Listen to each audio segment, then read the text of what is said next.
நண்பர்களே, தேவன் உங்களை ஆசீர்வதிப்பார். மீண்டும் இந்த வேலை செய்பவர்களுக்கான இந்த ஜெபத்தில் இந்த நிகழ்ச்சி நாம் ஒன்றிணைகிறோம். எனவே இந்த நேரம் உங்களுக்காக, உங்களுடைய வேலை காரியங்களுக்காக நாம் ஜெபிக்கும் போது இந்த முறை நாம் ஒரு வித்தியாசத்தினுடைய காரியத்தோடு நாம் செய்யலாம். எனவே உங்களுடைய ப்ராஜெக்ட், டாக்குமெண்ட்ஸ் இந்த நேரம் எல்லாவற்றையும் மேலே உயர்த்துங்கள். கையில பிடித்து கொண்டு முடியுமானால் ஒரு கோப்பை தண்ணீரானது உங்களுடைய கையில பிடித்து கொள்ளுங்கள்.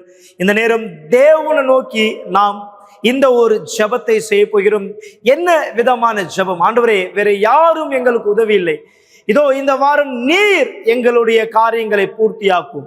இந்த விசுவாசத்தின் அடிப்படையில் அவரை நோக்கி உயர்த்தி நமக்கு நீதி, நியாயம் கிடைக்கும்படியாக, இதோ இந்த வேலைகள், இந்த காரியங்கள், நீங்க செய்கிற வியாபாரம் தேவன் பதில் தரும்படியாக.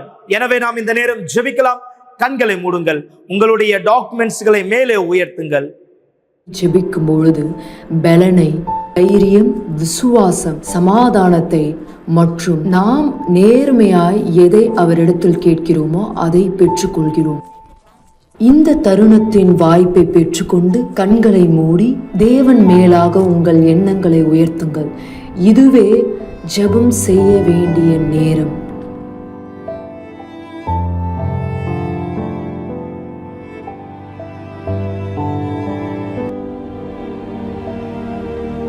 என் ஆண்டவரே, என் தேவனை, இயேசுவின் நாமத்தினால் இதோ என் ஆண்டவரே, எங்களுடைய ஒவ்வொரு டாக்குமெண்ட்ஸ்களையும் என் ஆண்டவரே உம்மை நோக்கி நாங்கள் உயர்த்துகிறோம்.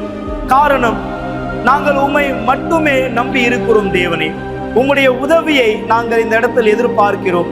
இதோ எந்த நபரை நோக்கி இவர் சென்றாரோ, எந்த நபரை நம்பி தன் பணத்தை கொடுத்து இழந்தாரோ, என் ஆண்டவரே, இப்படி எந்தெந்த கேஸ், வழக்கு இவருக்கு நடந்து கொண்டிருக்கிறதோ, இதோ ஒருவேளை இவர் எங்கே சுற்றி எந்த ஓர் தோல்வியை சந்தித்துக் கொண்டிருக்கிறாரோ, எல்லா தடைகளை உடைத்து போடும் ஆண்டவரே. நீர் அந்த தடைகளை நீக்கி போடும். இவருக்கான ஒரு உதவியை செய்யும்படியாய் நான் கேட்கிறேன். உம்முடைய நாமம் மகிமைப்படுத்தும் ஆண்டவரே. உம்முடைய விருப்பம் நீர் நிறைவேற்றும்படியாக இந்த நேரம் நான் கேட்கிறேன். உம்முடைய உதவியை வெளிப்படுத்தும். இதோ இன்றைக்கு இந்த வேலை செய்வதற்கான இந்த நிகழ்ச்சியில் யாரெல்லாம் தொடர்ந்து கலந்து கொண்டு இந்த ஜெபத்தை இவர் செய்து கொண்டிருக்கிறாரோ, என் ஆண்டவரே, நீர் இவருக்கான பதிலை தாரும். இந்த ப்ராஜெக்டுகளை கண்ணோக்கி பாரும். இவரை ஆசீர்வதிக்கிறேன். இந்த வாரம் இயேசுவின் நாமத்தினால் இந்த நேரம் நாம் ஒன்று சேர்ந்து தண்ணீரை ஆசீர்வதிக்கலாம். இதோ இந்த தண்ணீர் குடிக்கும் போது ஞானத்தோடு பேச உம்முடைய வல்லமையால் எங்களை நிரப்பும் ஆண்டவரே. இயேசுவின் நாமத்தினால் இந்த தண்ணீரை குடியுங்கள் இப்பொழுதே.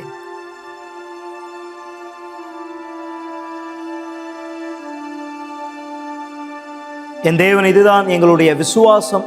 உம்மை நோக்கி நாங்கள் அறிக்கை செய்திருக்கிறோம். இந்த காரியங்களை நீர் பலுகி பெருக்கும்படியாக நான் கேட்கிறேன். உம்முடைய இதோ கரத்தை எங்கள் மீது நீட்டும். எங்களை ஆசீர்வதியும் இயேசுவின் பெயராலே. ஆமென், ஆமென். இதுதான் நம்மளுடைய விசுவாச மக்களை. எனவே சோர்ந்து போக வேண்டாம். தேவன் நமக்காக நீதி செய்வார். இந்த வாரம் நீங்கள் இந்த பதில்களை பார்ப்பீர்கள். நான் உறுதியாய் நம்புகிறேன். தேவன் உங்கள் வழக்குக்கு விசாரிப்பு செய்வார். ஆமென். ஸோ எந்த ஒரு ப்ராஜெக்டுக்காக நீங்கள் போறீங்களோ, உறுதியாக இந்த விசுவாசத்தோடு செல்லுங்கள். தேவன் இந்த ஆசீர்வாதம் உங்களுக்காக வைத்திருக்கிறார். அது மட்டும் இல்லாமல் இன்று நாம் இந்த லவ் தெரப்பியில சில முக்கியமான வார்த்தைகளை தெரிந்து கொள்ள போறோம். அதாவது இங்க வீடு என்று சொல்லப்படக்கூடிய இந்த வார்த்தை, இது வீட்டின் மீது ஏறும் அப்படின்னு சொல்லும்போது அர்த்தம் என்ன? இந்த வசனத்துல நம்ம குறித்து பார்க்க போறோம். என்ன விஷயங்களை நம்ம குடும்பத்துக்காக நம்ம எதிர்பார்க்கிறோம்? கண்டிப்பா நம்மளுடைய குடும்பம் ரட்சிக்கப்படணும், ஆசீர்வதிக்கப்படணும், எல்லோருமே தேவனால மீட்டெடுக்கப்படணும். ஆமாவா இல்லைங்களா? ஆனா ஏதோ ஒரு விஷயம் திரும்ப திரும்ப அவர்கள் ஒரு அழிவின் பாதையில கொண்டு போன எப்படி இருக்கும்? அதனால்தான் அவங்களுடைய அந்த அழிவின் பாதையிலிருந்து எப்படி வெளியே கொண்டு வரணும். இன்னைக்கு இந்த ஒரு முக்கியமான இந்த செய்தியை நாம் தெரிந்து கொள்ள போகிறோம். காலையில 8 மணி, 10 மணி, மதியானம் 3 மணி, சாயந்தரம் 7 மணி தவற விடாதீங்க.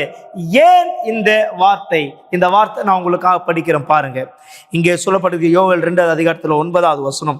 அவைகள் பட்டணம் எங்கும் செல்லும், மதில்கள் மேல் ஓடும், வீடுகளின் மேல் ஏறும், பல கனி